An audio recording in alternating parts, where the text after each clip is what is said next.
Hello and welcome back, and welcome to my first vintage to now Star Wars video. And in this series I want to show you the old 70s and 80s Star Wars figures, and then show them next to their 2010 or most recent that I have upgrades. So I kind of already did this with my C-3PO review, and I had fun with that, so I want to go ahead and expand it. And I thought a good opening video would be showing you, in my opinion, 6 of the most interesting 1980s figures that were released, and that is the Empire Strikes Back Bounty Hunters. And as you can see, they're all here. We have 4-LOM, as he was known then, or Zuckuss. We have IG-88. We have Dengar, Boba Fett, if you can see that, 4-LOM or Zuckuss, and he was actually Zuckuss then and 4-LOM now, and that has to do with the packaging. Apparently they got the name wrong at that time. And finally, Bossk. Okay, let's go ahead and start with Zuckuss. Here is the 2010 Zuckuss, and I think he is a repack, but he's the most recent one that I got, and he looks great. And here's the 1980 Zuckuss. Okay, similar faces, except this is obviously much more movie realistic. He looks like he stepped right out of the movie. This one, still, for 1980, was an impressive figure.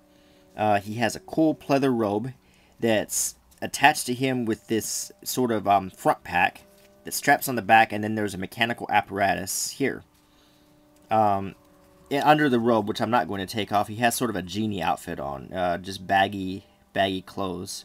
Shoes. He has a 5-fingered human-looking hand, and he's carrying a over and under, and he was the only figure that did receive this weapon, so it's unique to him. His head is pretty simple, sort of insect-like. Here's the upgrade. As you can see, it's similar but different. Instead of wearing a robe, he has a skirt that seems to be stained, and it is seemingly connected to this plastic top portion. On the back, his mechanical apparatus is expanded to include these cables that attach to his head, which suggests that it's a breathing apparatus, and this sort of looks like a filter right here. He still has the same sort of insect-like face with the insect-like eyes. Instead of the 5-digit hand, he has 3-digit three-fingered hands, and he's carrying a much more realistic over and under weapon. It actually looks very close to the recent Jawa weapon that was introduced, because it kind of resembles an old World War I era rifle that was cut down and refitted into a Star Wars weapon. Instead of the genie pants, he has boots with the insect-like scaling on it, and his pants are sort of textured like Darth Vader's. And just a great upgrade, and they complement each other nicely. So that's Zuckuss. Now let's look at IG-88. The 1980 IG-88, a great figure. He was very tall. Here he is in comparison to Zuckuss. He did come with 2 weapons. He came with this blaster rifle, which resembled the Snowtrooper blaster rifle, but it didn't have the handle on it. It was a little bit lighter, kind of a carbine, I guess you could say. And he's carrying an Imperial Stormtrooper blaster. He had the typical 80s articulation, but he was still a very detailed figure, and I really loved how they had such a good metallic, sort of blued metallic look to him. And he did have his cross bandolier right here. Now let's take a look at the impressive 2010 IG-88. Whoop, he drops his weapon pretty easily. Okay, his weapon's a little bit more up to date. Okay. And he doesn't want to hold it very well. He still has the Imperial Stormtrooper blaster. He has more detailing, obviously. He has wires and cables that are separated from his body. His bandolier is a separate piece, as well as this sort of belt that's around him that looks like it's part of his structure. On the back, he has a detachable blade accessory, and it looks like he has thermal detonators on the bandolier. And there's a holster which doesn't really fit anything that he comes with, but you could probably dig around in some of those extra weapons that they've been giving out with the 2010 line and find a pistol that fits, which I mean to do. His head it actually moves in different ways in case you wanted to have his mouth going one way and his eyes going the other, which is pretty cool. The articulation, I haven't really covered articulation very much, but I think you know what to expect from the 2010 figures. Just excellent articulation. He bends all over every conceivable place. Just like Zuckuss was pretty good too. Let me just kind of go back. He had swivel elbows, ball jointed neck, swivel wrists, ball jointed knees, ball jointed ankles, and swivel hips, and a swivel torso. Okay. IG-88, he has ball joints in the elbows and the knees, ball hinged ankles, and he has doesn't look well, maybe there's a swivel waist there a little bit. I don't want to push it too much, and of course his swivel head in a few places, which is pretty nice. Okay, let's move on. Dengar, 1980s Dengar, 1980 Dengar. He looks kind of like a midget. He's very short. Let's compare him to another 1980s figure. Here's a Panda from 1980, and look at how much taller he is. So, yeah, so what's up with that? I don't know, because the 2010 Dengar is a little bit more size like a grown-up, because I don't recall that Dengar was a dwarf or anything. Anyway, the Dengar and the 2010 have very similar detailing, except this is just a little bit more primitive. The face, strangely enough, it's almost the same expression, except he's a lot more yellow, and it's a lot more human, and very, very closely resembles the Dengar from the movie in the 2010. He has his wrappings in the old 1980. His breastplate has almost the exact same detailing as the 2010. He's carrying a snowtrooper rifle. And he has a backpack.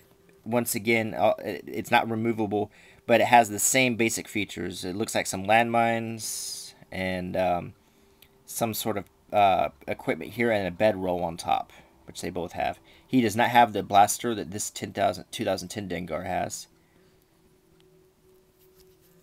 Okay, get a good look. The 2010 is very articulated, as the standard is now, with the ball jointed neck, ball jointed shoulders, elbows, swivel wrists, ball jointed torso,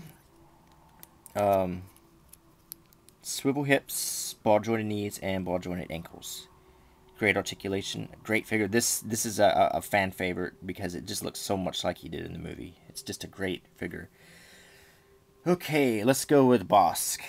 The 1980 Bossk. It was a pretty popular figure. He was, at that time, I think he might have been the second most popular bounty hunter because he was just so cool looking. He was wearing the flight suit. He didn't need boots because he had the reptile feet. But his flight suit kind of resembled Luke's. He had a unique weapon, sort of a carbine-like rifle. Very simply made. And his reptile face and his sort of flapper hand. Now, looking at the 2010 Bossk, much better figure. Well, for 2010 standards, I still think these are cool figures. I hate to use better, but his weapon is obviously much more detailed, and it has a strap.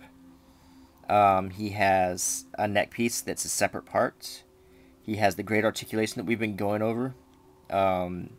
His flight suit is much more detailed, and the parachute-like straps are separated. So, and he also has an oxygen tube or something connected here.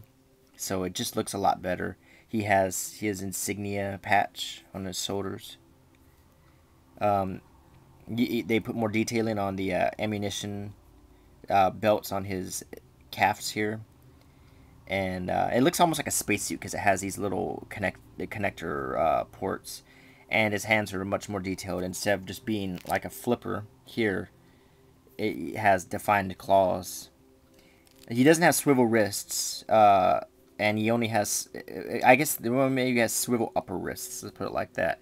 But he does have the nice ball jointed elbows and Ball jointed shoulders. This is just a great boss. And he has an open mouth, which is an improvement over the last one. Okay. Next, Forlom. Okay, whoa, Boba Fett took a tumble there. Let's try to stand him up. Okay. Now, his backpack kind of weighs him down. Tell you what, you just... there you go, Boba Fett. Okay, Forlom, evil protocol bounty hunter, droid. He came with a very unique weapon in 1980, as you can see. The Forlom of 1980 looks so much like the Forlom of today because there's only so many changes you can make on a basic protocol droid with an insect-like head. He looks a little bit more rusty in the 2010. He's carrying another cut of Dengar's weapon. It's just with a different paint application. He has the articulation we've been talking about. A lot more detailed on the back. It looks like they just didn't really finish it right here. But the face is similar. He had a red nose originally. He has green eyes now. And he just had the basic articulation then, which was very little. But still a good-looking figure, nonetheless, for 1980. Finally, let's look at Boba Fett. This is actually the first Star Wars figure I ever owned. It's Boba Fett.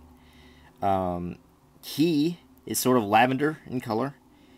The same articulation. He came with a jetpack that has sort of a peg inserted here. The original Boba Fett was going to have a firing rocket launcher, which is pretty much like the Boba Fett that's being offered in the mail-ins. But after a Battlestar Galactica toy choked a kid, they decided to make it a fixed piece because they didn't want to risk anyone getting hurt. He comes with a Stormtrooper blaster. He looks a lot like Boba Fett.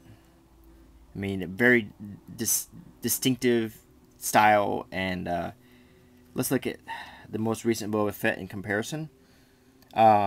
Instead of lavender, he's more gray. The more metallic green instead of olive green for his breastplate.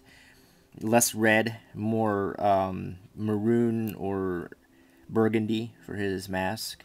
The sort of sensor piece here is well, it's a better cut than right here, where it's just sort of molded and suggested on his helmet. And he has his distinctive Boba Fett blaster.